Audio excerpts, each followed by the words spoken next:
नमस्कार दोस्तों, कैसे हैं आप सब। उम्मीद करता हूँ आप सब अच्छे होंगे। आज का सेशन बहुत ही महत्वपूर्ण रहने वाला है। आज बाल विकास के महत्वपूर्ण एग्जाम पॉइंट्स मैं नोट करवाऊंगा। लास्ट 3 क्लासेस से जो भी प्रश्न बने हुए हैं और आगे जो 3-4 क्लासेस आएगी उसके भी महत्वपूर्ण प्रश्न इसी एग्जाम पॉइंट पे निर्धारित हैं। चलिए देखते हैं। बाल्यावस्था की आयु होती है, तो इसको मैं हाईलाइट भी करते चलता हूँ जिससे आप लोग देखते चलेंगे। 6 से 12 वर्ष। समूह की आयु होती है, बार बार पूछा जाता है, बाल्यावस्था। चुस्ती की आयु होती है, बाल्यावस्था। गंदी आयु होती है, बाल्यावस्था। आप लोग जब प्रश्न करते हैं देखते हैं डर्टी एज क्या है, समूह की आयु क्या है, गैंग आयु क्या है, ये बहुत सारे प्रश्न बनते हैं और बार बार कन्फ्यूजन क्रिएट करते हैं। इसीलिए मैं एग्जाम पॉइंट्स में लिखवा रहा हूँ। और आप लोगों ने देखे होंगे प्रीवियस वीडियो में ऐसे प्रश्न बहुत बार पूछे गए हैं, बहुत बार। बाल्यावस्था को मिथ्या परिपक्वता किसने कहा है? तो राष्ट्र ने कहा है।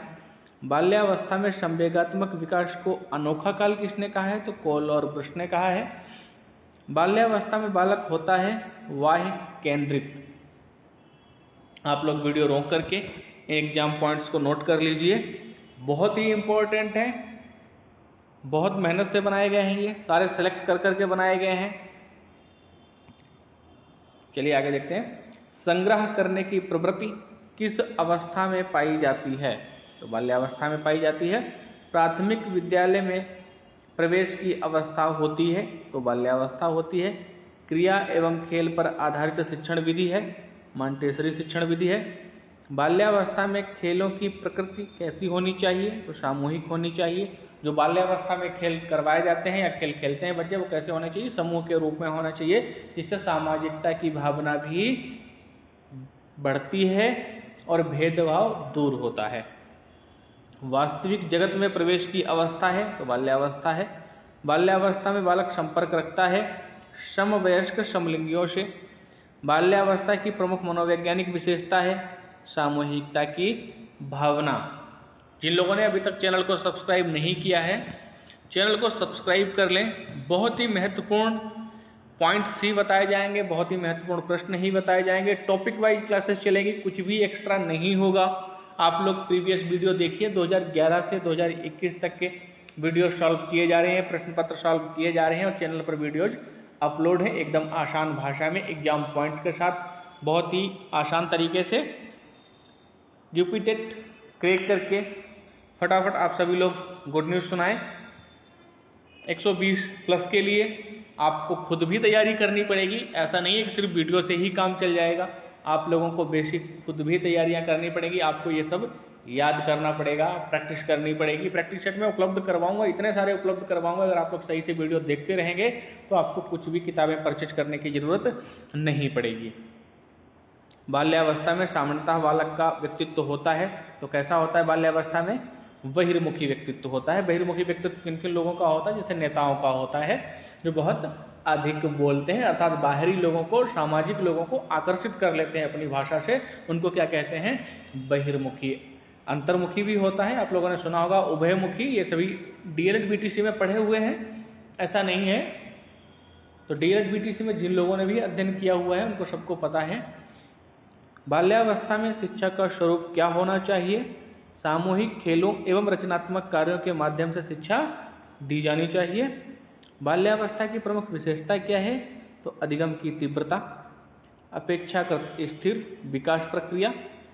बाल्यावस्था में जो विकास प्रक्रिया है थोड़ी सी स्थिर रहती है। शैशवावस्था में तेज गति से होती है और सबसे तेज गति से जो होती है वो किशोरावस्था में होती है। इसीलिए किशोरावस्था को बड़े तनाव तूफान की अवस्था कहा है। किसने कहा है? स्टेनले हॉल ने कहा है।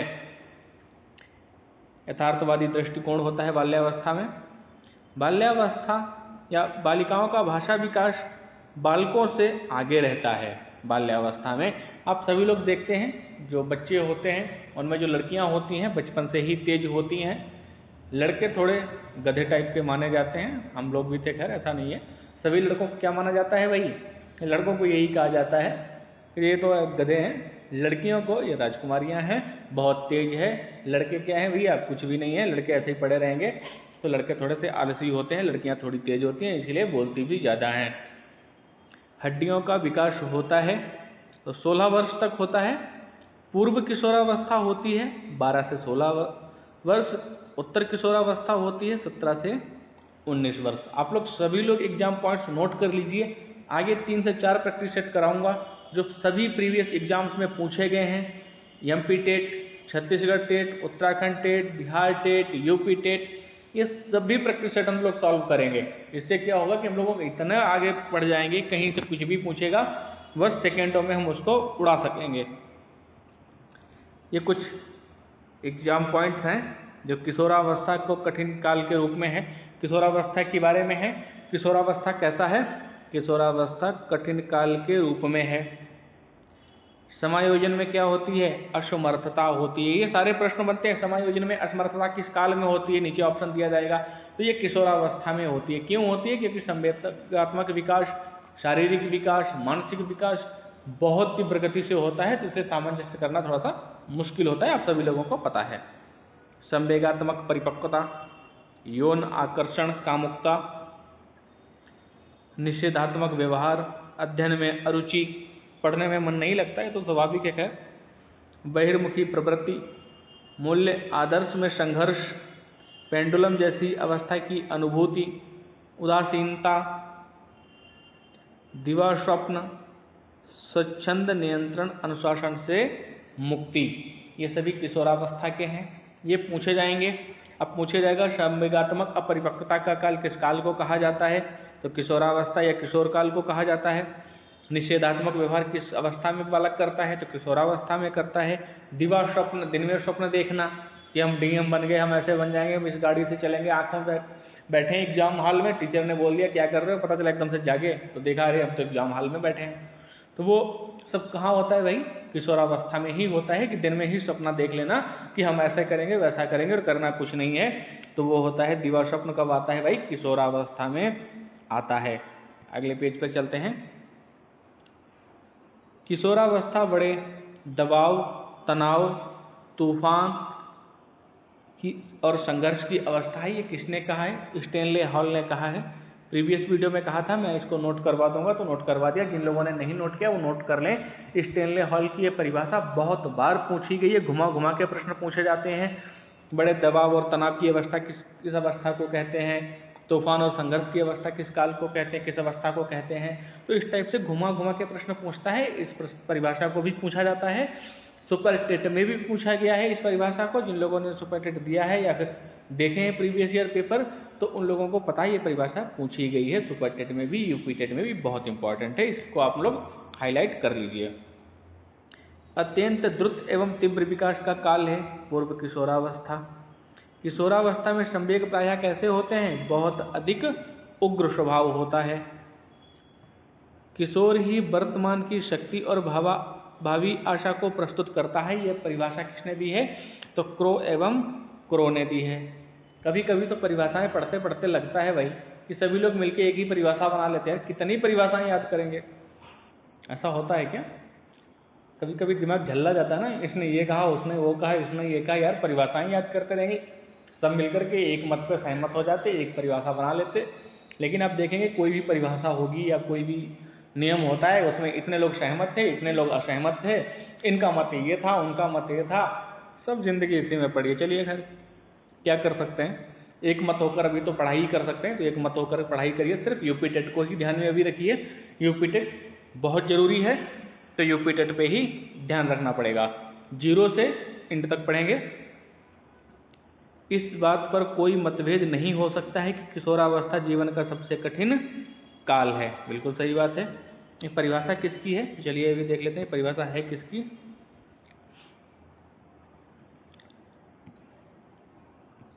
तो लिखा नहीं है, चलिए मैं इसको लिख देता हूँ। ये पैट्रिक साहब की है। किसकी है ये? आप लोग नोट कर लीजिए इसको। पैट्रिक की है। चलिए मैं साइड में इसको लिख देता हूँ, क्रिक पैट्रिक। आप लोग चाहे तो लिख लें क्रिक, मैं यहाँ पे लिख देता हूँ क्रिक पैट्रिक।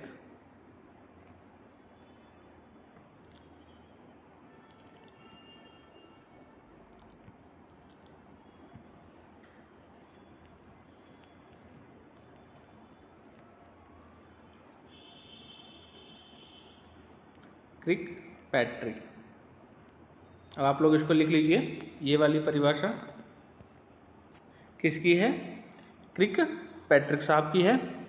अगले देख लेते हैं। बालक का शारीरिक, मानसिक, सामाजिक और संवेगात्मक विकास किस अवस्था में पूर्णता को प्राप्त कर लेता है? तो किशोरावस्था में। चलिए कुछ एग्जाम पॉइंट्स और नोट करेंगे, बहुत ज़्यादा नोट नहीं करेंगे। इन्हीं एग्जाम पॉइंट से कम 100 प्रश्न बने हुए हैं, कम से कम 100 प्रश्न बने हुए हैं। आप लोगों ने, जिन लोगों ने क्लासेस मेरी देखी हुई है प्रीवियस, तो आप लोगों ने देखा होगा इन्हीं से कितने सारे प्रश्न बने हुए और बहुत सारे स्टेट्स में पूछे भी गए हैं। आप लोग जाकर देख भी सकते हैं। जिन लोगों ने अभी तक नहीं देखा, ये क्लास पहली बार देख रहे हैं, तो वो लोग प्रीवियस वीडियो जाकर देखिए। बाल विकास के मैंने कराया और उसमें लिख रखा है कि कब सा प्रश्न कब पूछा गया है। तो आप लोग देखेंगे तो 10 बार प्रश्न पूछे गए हैं। चलिए इसको भी देख लेते हैं। संवेगात्मक विकास में किस अवस्था में तीव्र परिवर्तन होता है? तो किशोरावस्था ही है भैया। सामाजिक व्यवस्था में परिपक्वता किस काल में आती है? तो किशोरावस्था में आती है। किशोरावस्था की विशेषताओं को सर्वोत्तम रूप से व्यक्त करने वाला एक शब्द? परिवर्तन। एडोलसेंस किसकी रचना है? तो जीएस हॉल की बहुत ही प्रसिद्ध रचना है, बार बार पूछी जाती है, आप लोग लिख लीजिए इसको। किशोर में जो शारीरिक, मानसिक और संवेगात्मक परिवर्तन होते हैं वो कैसे होते हैं? अकस्मात होते हैं। किसने कहा है? जीएस हॉल ने कहा है। धार्मिक एवं नैतिक शिक्षा दी जानी चाहिए। कब दी जानी चाहिए? किशोरावस्था में। स्टेनले हॉल कहाँ के मनोवैज्ञानिक थे? तो ये अमेरिका के मनोवैज्ञानिक थे। चलिए ये एग्जाम पॉइंट्स 4-5 और बचे हैं, इनको आप नोट कर लीजिए। आज के प्रश्नों की श्रृंखला को फिर हम यहीं समाप्त करेंगे। कल प्रैक्टिस सेट के साथ मिलेंगे। कल बाल विकास का फिर प्रैक्टिस सेट रहेगा। संवेग शब्द का शाब्दिक अर्थ है उत्तेजना या भावों में उथल पथल। जो उथल पुथल होती है भावों में, वो किसके क्यों होती है? संवेग, संवेगों की वजह से होती है। किस अवस्था में आवेगों की तीव्र स्थिति उत्पन्न होती है? तो किशोरावस्था में। किशोरावस्था में बालक रुचि लेने लगता है विषम लिंगियों में। भाई आप लोग रुचि मत लीजिए, अभी पहले पढ़ाई पे ध्यान दीजिए। पढ़ाई ही सब कुछ है। अगर आप लोग कुछ बन जाएंगे तो बहुत अच्छा है, आपके माँ बाप को बहुत ही अधिक प्रसन्नता होगी, सम्मान की अनुभूति होगी। तो ये सब कुछ बाद में होगा। सबसे पहले सरकारी एक सीट पर कब्जा करना है। बालक वास्तविक जगत में कब आता है? किशोरावस्था में दिवा स्वप्न देखता है, तो स्वाभाविक है वो वास्तविक जगत में कब आएगा? दिवा स्वप्न देखने के बाद, अर्थात किशोरावस्था के बाद आएगा। चलिए अगले सेशन में हम लोग प्रैक्टिस सेट करेंगे। आप लोग पढ़ाई को बहुत ही ध्यान से करिए, बहुत ही सीरियस तरीके से पढ़ाई कीजिए। यूपी टेट इतना इजी नहीं होता है, कहीं से कुछ भी पूछ लिया जाता है। चाहे आप पर्यावरण का देखिए, जो मैंने कल पेपर अपलोड किया था 2014 का था, कुछ भी पूछा गया है, तो ऐसे ही कुछ भी पूछ लेता है। हम लोग पेपर जब सॉल्व करते रहते हैं तो हमें ये लगता है बहुत आसान पूछा जा रहा है, क्योंकि हम बहुत बार उस पेपर को देख चुके होते हैं कहीं ना कहीं। लेकिन जब नया पेपर, एकदम फ्रेश पेपर आता है, तो उसमें बहुत कुछ नया होता है। इसलिए आप लोग पढ़ाई को बिल्कुल बेसिक से जारी रखिए। अगले वीडियो में मिलते हैं, तब तक के लिए जय हिंद, जय भारत।